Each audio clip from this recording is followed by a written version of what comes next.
Ok. C'est le Guinness Mandrake. Non.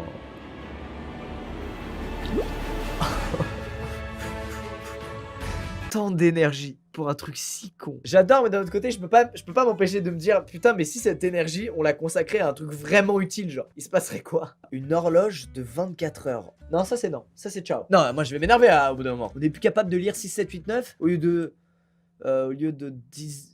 Ouais, c'est bien en fait. Moi, je porte une Audemars customisée. Ah oui. Avec un dial en chiffres indiens.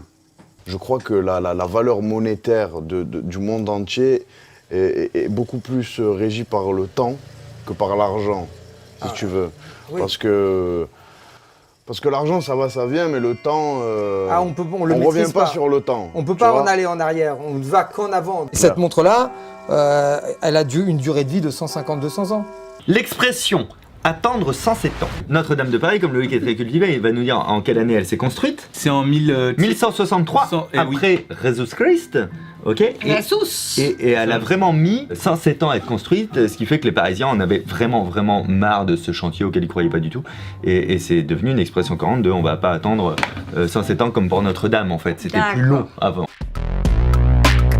Il doit y avoir un piège là-dedans, c'est-à-dire que je pense que si je réponds la Wi-Fi, ça fait yeuve. Déjà, si je dis yeuve, ça fait vieux. Je pense que c'est le Wi-Fi. Vous, les mecs au sweat à capuche, vous dites le Wi-Fi. Vous dites le Wi-Fi. Et vous, les mecs au bonnet de marin, tu dis la Wi-Fi? Ah, c'est que t'as passé 30 ans déjà. Parce que ma mère, elle dit la Wi-Fi. Mais pour parler d'autre chose en plus, pour parler du Bluetooth. Ça, c'est ma mère, hein, qu'est-ce que tu veux. Je crois que passé un âge, les parents redeviennent des enfants et c'est à nous ensuite de nous en occuper, d'essayer de trouver des endroits pour les amuser, pour éveiller leur sens. Ils font. Alors je sais pas comment on prononce, mais on est au Simplakert et c'est une sorte d'endroit où il y a plein de bars, où on peut manger, c'est assez animé. Super. C'est super coloré, c'est trop Et cool. une ambiance De ma boule. Et ils sont frappadingues ou quoi ici? Ils sont siphonnés les gens. Eh bien, ça fait des chercheurs qui ont été capables de créer un lapin imprimé en 3D qui a la faculté de se reproduire lui-même. L'importance de cette innovation, c'est que l'équipe a réussi à stocker les informations relatives à la fabrication de l'objet à l'intérieur de lui-même, sous forme d'ADN donc. Pour revenir sur le stockage ADN, en fait, c'est la technique qui consiste à convertir des bits informatiques vers de l'ADN. Donc, théoriquement, cette méthode permettrait de stocker 1 milliard de gigaoctets de données dans à peine 1 mm3. Bah ouais, pour te donner un ordre d'idée, si on stockait toute la production informatique qui a été créée dans le monde en 2019 sous forme d'ADN, bah ça rentrerait dans le coffre de ma voiture. Donc, la Bugatti. T'es prêt ou pas? Attends. Vas-y.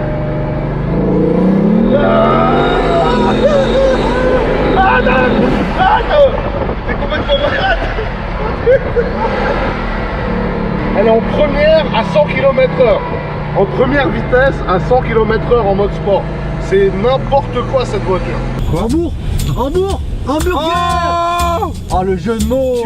Tu l'as, Florent? Oui, je l'ai. Hamburger, putain. Attends, j'ai une vraie question là. Le hamburger vient quand même pas de Hambourg.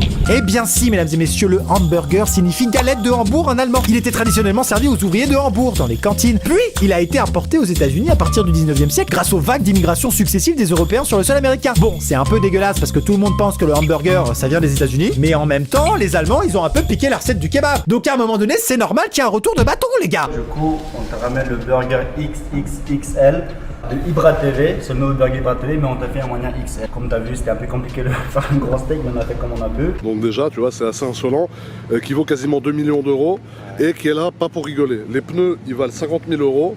Donc avec toi, ici en France, on peut être bien tous les jours avec 5 euros. Ouais, Wallah, on est très bien. Parce qu'il va me rester de la boisson, il va me rester des pâtes. Les pâtes, est-ce que tu sais j'ai fait que la moitié. Est-ce que tu sais c'est quoi survivre et vivre? Parce que je suis désolé, un budget aujourd'hui de 5 euros par jour pour manger, c'est pas énorme.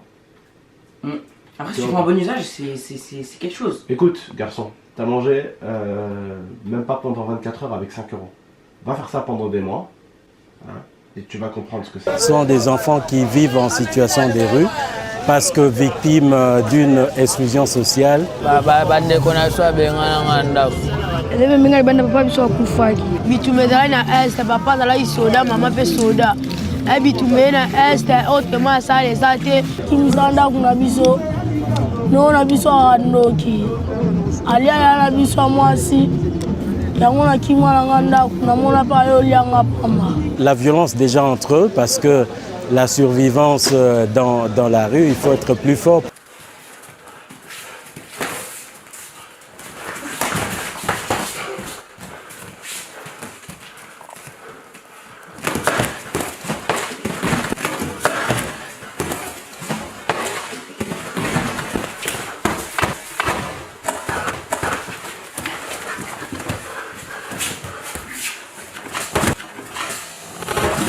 C'est vrai qu'on prend des risques, mais on est assuré. Ils pensent à nous, ok?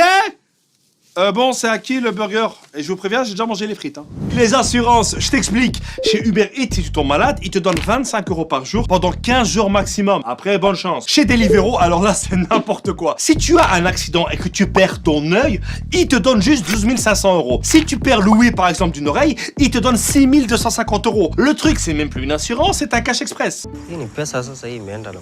It's really a human issue, and I think the way we treat humanity is directly tied to the way that the fate of these elephants ends up. And it's interesting because both sides have very similar motivations. Everyone is trying to feed their kids. They're all trying to survive.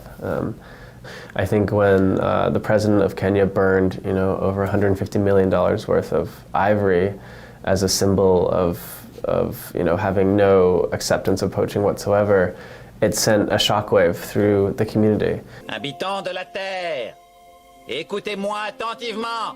J'ai besoin de votre aide. Il va falloir que vous me donniez votre énergie. Et ne vous inquiétez pas si vous vous sentez fatigué ensuite. C'est normal.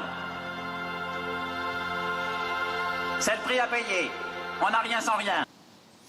Ils savent même qu'au fur et à mesure, nous allons devoir travailler un peu plus longtemps. Je ne dis pas que c'est de gaieté de cœur. Ne le prends pas mal, mais il est grand temps que tu passes le relais à quelqu'un d'autre. Tu le connais, le Père Noël? Tu l'as vu déjà? C'est un train que tu as demandé au Père Noël? Un train. Et toi? Aussi un train.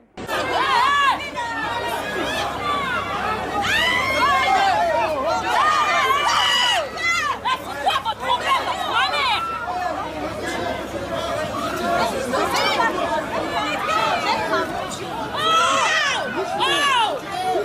Alors, pour Noël, un dernier conseil.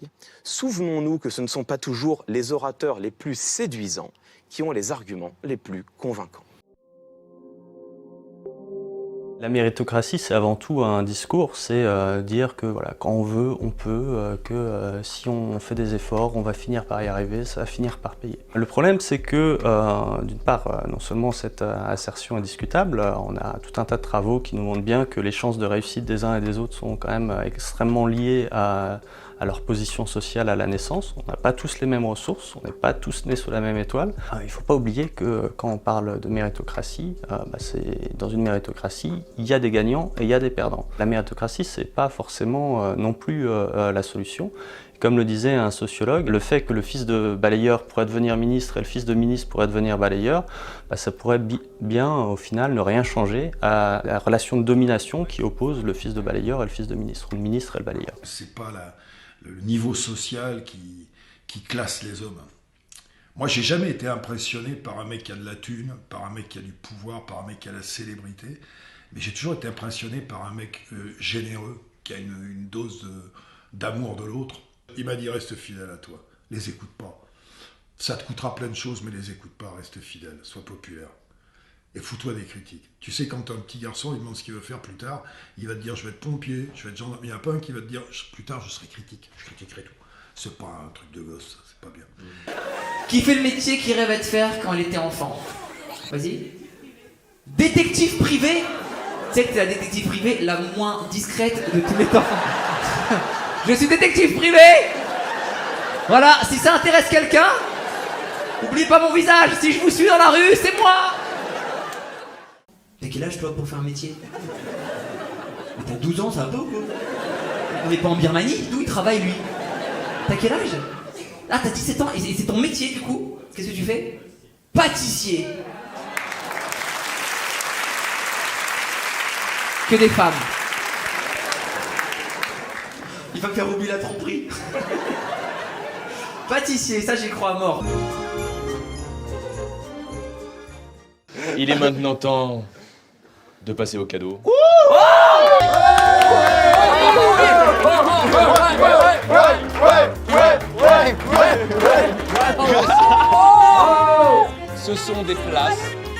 week-end en famille à Avoria. Oh là là là là. Le transport reste à ta charge.